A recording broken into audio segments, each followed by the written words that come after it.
In this video lecture, let me discuss about the demineralization process. The demineralization process is otherwise known as ion exchange process. The ion exchange process removes almost all the cations and all the anions present in water.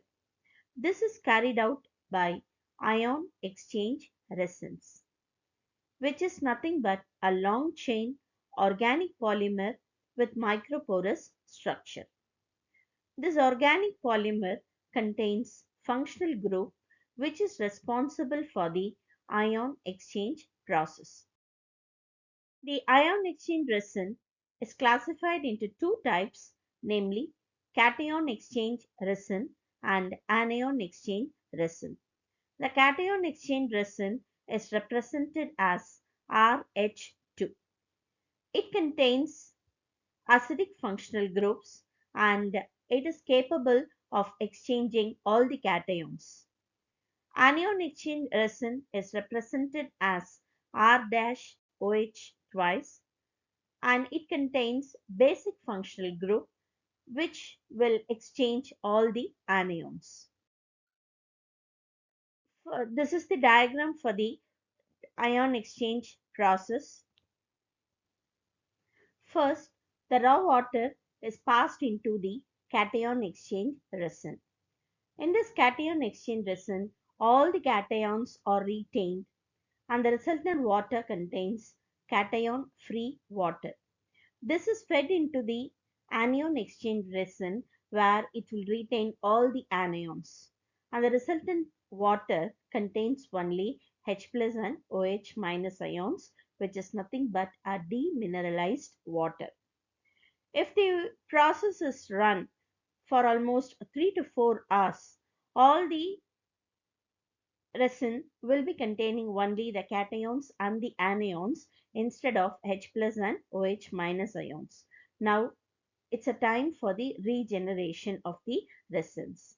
The cation exchange resin is regenerated using dilute HCl and the anion exchange resin is regenerated using dilute NaOH. Now let us look into the reactions involved. At cation exchange resin, consider calcium sulfate is present. Calcium sulfate reacts with the resin and calcium is replaced with that of the H plus ions. Similarly, magnesium and all the other cations. So we get RH2 plus CaSO4 gives RCa plus H2SO4. RH2 plus MgCl2 gives RMg plus HCl. Reactions at anion exchange resin. Now all the anions like sulfate, chloride, all those things are replaced with that of OH twice.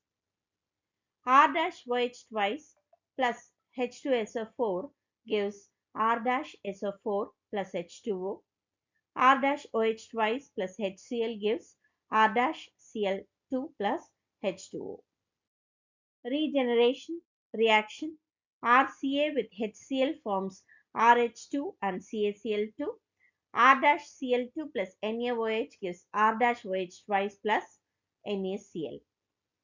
The advantages include highly acidic and alkaline water can be treated and this process produces water of very low hardness around 2 ppm.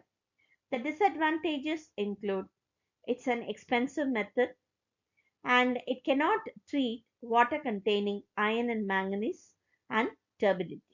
If iron and manganese is present, it will form stable compounds with that of the resins.